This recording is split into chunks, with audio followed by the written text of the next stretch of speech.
Я часто слышу, что металл в нашей стране никому не нужен, что этот жанр нашему слушателю не интересен. Для меня это самая больная тема. Я всей душой радею за металл, и одно время я верила в эти убеждения, сидя дома. Но посмотрите сами, как убого у нас выглядит металл-движуха. Нет ни одного достойного фестиваля, нет ни одного громкого СМИ, который бы реально вызывало интерес к жанру. Реально какой-то тухляк. Но мое мнение встало с ног на голову, когда я стала ходить на концерты зарубежных металл-банд, и всегда зал был битком. Я своими глазами увидела, что поклонников металла в России немерено. Проблема не в том, что металл у нас никому не нужен. Проблема в том, что у нас его никто не развивает. Именно по этой причине фанаты металла предпочитают ходить на зарубежные группы, а не на отечественные. Из-за такого застоя отечественный производитель металл-банд заметно сдает по качеству. Но тем не менее в нашей огромной стране есть группы, которые могли бы стать фундаментом российского металл-движения. У нас также есть огромное количество молодых, еще зеленых ребят. И если бы появилась металл-движуха, они могли бы творчески созреть в этой атмосфере. Главное – это начать развивать интерес к жанру. Именно об этом мы говорили в прошлом году в Германии с гитаристом группы Аркона, единственной выступающей на фестивале Wacken российской группы, благодаря работе с лейблом Napalm Records. И вот там же на Wacken я наблюдала удивительную картину. Я много времени провела в пресс-центре, и вот в последний день фестиваля в пресс-центр пришло огромное количество народа, в главном шатре озвучили какие-то результаты, и пресс-центр взорвался общим ликованием. Я спросила тогда: ребята, что здесь происходит? И мне сказали, что только что выбрали победителя метал-баттлов. Проще говоря, различные страны проводят у себя метал-баттлы среди молодых команд и отбирают банду, которая поедет на Wacken представлять страну. На фестивале есть отдельная сцена, где эти группы выступают, и победитель помимо различных плюшек получает контракт с лейблом Nuclear Blast. У меня просто пошел пар из ноздрей, это же такой шанс навести движуху. Только представьте, какой мощный толчок развития жанра дает подобные соревнования на мировом уровне в каждой стране-участнице. Отчего у меня сразу созрел вопрос, а почему в баттлах не участвует наша страна? Почему этой умопомрачительной возможностью никто не пользуется? Тогда на фесте мне объяснили эту схему. Оказывается, ребята с Wacken субсидируют баттлы в каждой стране. А суть их заключается в том, что организатор должен провести отборочные туры в разных городах внутри страны и в финале выбрать победителя, который станет представителем этой страны. Представляете? Чуваки с Wacken дают баблински на проведение отборочных. Вы только представьте, какую мощную рекламную кампанию можно провернуть, достучаться до каждой деревни, вытащить молодые таланты изо всех уголков страны. Но каково же было мое удивление, когда я узнала, что в прошлом наша страна участвовала в метал-баттлах Wacken, и какие-то группы ездили представлять российский металл. Но почему об этом никто не знает? Почему я слышу об этом впервые? Почему сейчас метал-баттл у нас не проводится? Или я просто не знаю об этом? К примеру, можно зайти на сайт metalbattle.com и посмотреть отчет отборочных туров стран-участниц. У маленьких стран отборочных немного. Они ограничиваются одним финальным концертом, хотя вот малюсенькая Дания провела свои отборы в 6 городах еще весной. В США прошел 21 концерт в рамках отбора. Ну, неудивительно, страна-то большая. Ой, смотрите, а это у нас тут кто в списке стран-участниц? Россия? Вот это сюрприз! А это что такое? Вот таким вот образом я случайно месяц назад узнала, что в Питере пройдет единственный на всю страну отборочный концерт на Wacken. Единственный. Но почему? Эта тема для меня крайне важна, поэтому я не смогла пройти мимо и решила хорошенько разобраться в ситуации. Я нашла встречу ВКонтакте, в которой состоит аж 270 человек. Я смотрю, организаторы изо всех сил старались привлечь внимание к этому мероприятию. Более того, я ищу тот контактный червь, и мне ни разу не попалась эта встреча на глаза. Я не видела ни одной рекламы. Такое ощущение, что эту встречу, наоборот, хотели ото всех хорошенько спрятать. В мае чуваки объявили о сборе заявок, затем объявили, что получили их 50 штук, а потом объявили и состав утвержденных участников из 7 банд. В комментариях сразу подметили, что все отобранные группы из Петербурга, хотя заявки подавали ребята из разных городов, готовые приехать ради такой возможности попасть на главный металл-фест мира. Слишком много вопросов у меня появилось в этой ситуации. Почему все отобранные группы только из Питера? Почему всего один город на такую большую страну? И почему об этом мероприятии никто не знает? И я решила сама лично поехать в Питер на этот единственный отборочный концерт. Потому что мне захотелось увидеть это мероприятие своими глазами. Я купила электронный билет и на входе получила бюллетень для голосования. По правилам голосовать могли только те, кто купили билет. Представьте себе грандиозное мероприятие. Настоящий праздник. Страна выбирает группу, которая представит нас в Германии. Большой зал, толпа народу, горящие глаза. Представили? Вот что я увидела, когда зашла в клуб мод. 3 калеки в центре зала. В самый разгар мероприятия я прошла по клубу и посчитала людей по головам. У меня получилось 70 человек. Но тут есть один нюанс. Допустим, в каждой группе по 5 человек, это 35. Допустим, свои плюсы они израсходовали не полностью и привели по 3 человека. это 21. 3 фотографа, 4 члена жюри, 1 ведущий, обслуживающий персонал, организаторы. И тут у меня созрел новый вопрос. А кто, собственно, будет голосовать, если в зале только участники вечеринки и я с билетом? Хорошо, допустим, я посчитала не всех, и какая-то часть людей все это время тусила на улице. Тогда появляется сомнение, что этот концерт вообще был кому-то интересен, и чуваки реально хотели послушать выступающие банды. В любом случае, в финале должны были объявить подсчитанные голоса, и все бы встало на свои места. Более того, свои голоса должно было предоставить какое-то компетентное жюри. Поэтому, пока результаты не объявили, я решила походить по клубу и пообщаться с людьми, чтобы получить хоть какую-то информацию об этом мероприятии. Но мне этого делать не пришлось, потому что ведущий дал ответ на интересующий меня вопрос. Есть главные организаторы.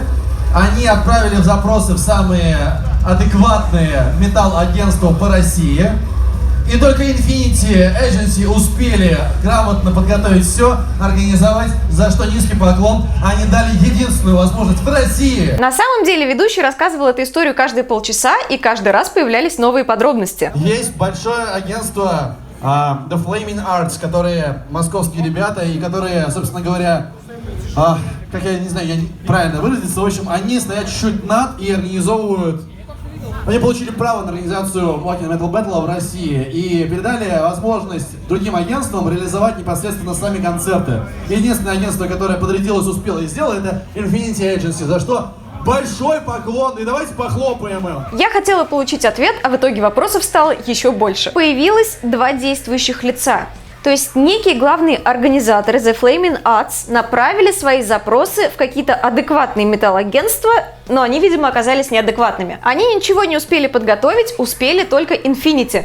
А что подготовить? Снять клуб, собрать заявки и выбрать группы? Или это нужно было сделать за 3 дня? Давайте посмотрим, в какой срок уложились Infinity. 7 мая они объявили о старте приема заявок. 21 мая объявили 7 групп участниц. И 21 июня провели отборочный концерт. На подготовку мероприятия ушло 1,5 месяца.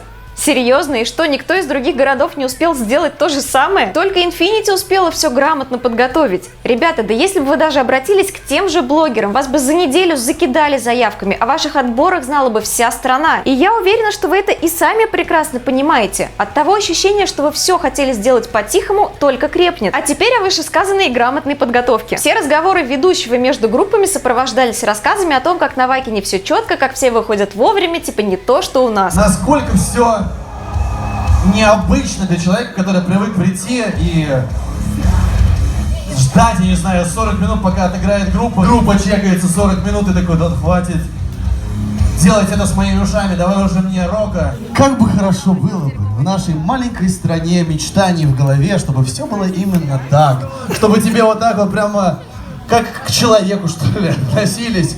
Но, надо сказать, отдать должное, я с Infinity Agency работаю уже на протяжении лет 5, и вот они максимально из всех агентств, с которыми я работал, близки к уровню сервиса для музыкантов. И после этих красивых речей ведущий покидал сцену, а мы с ребятами в зале по 20 минут слушали вот это.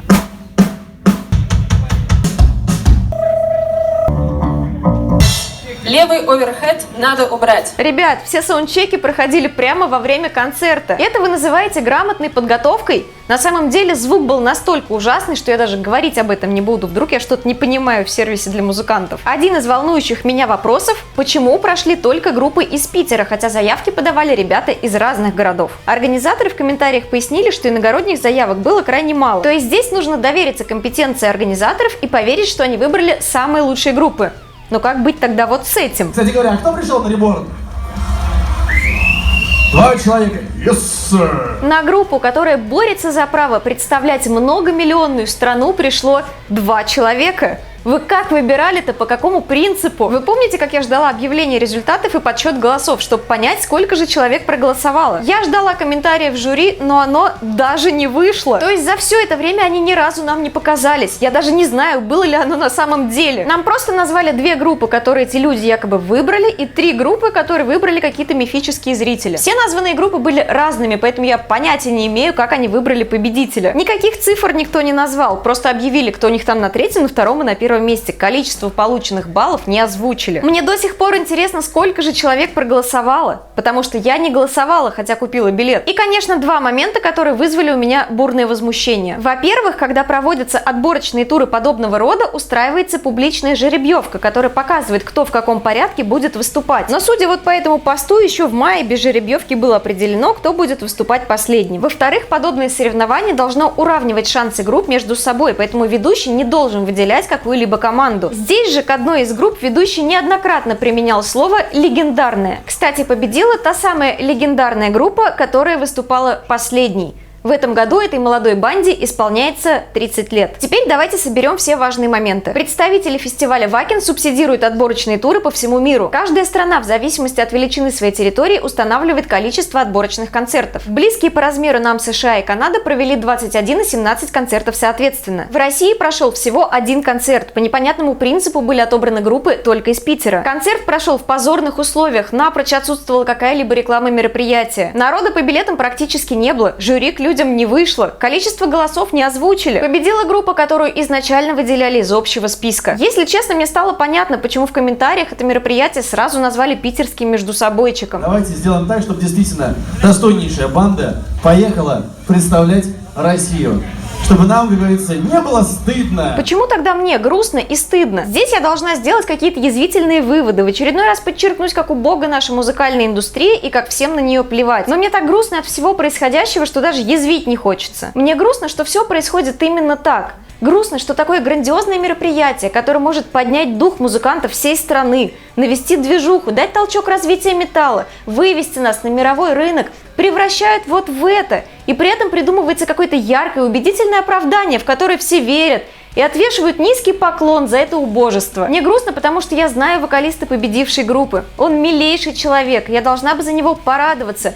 Но не могу, потому что все, что я увидела в клубе МОД, неправильно, и я не могу об этом молчать. Для меня настолько важна эта история, что я погнала в другой город. Я верю, что металл нужен нашему слушателю. Просто, к сожалению, одни делают вид, что его развивают, а другие делают вид, что его играют. Ссылки на мероприятие я оставлю в описании, чтобы вы могли посмотреть, какие группы боролись за звание лучшей металл-банды страны. Свое мнение по поводу этой истории оставляйте в комментах. Конечно же, я благодарю тех ребят, которые поддерживают меня на YouSupport и Патреоне. Именно благодаря вам я смогла поехать в Питер, чтобы сделать этот репортаж. Особую благодарность хочется выразить Лепницкий ас и Юрий Григорьев за особо крупный вклад в наше дело. Хочешь и ты поддержать? Все ссылки в описании. Спасибо вам, ваша Олеська, пока!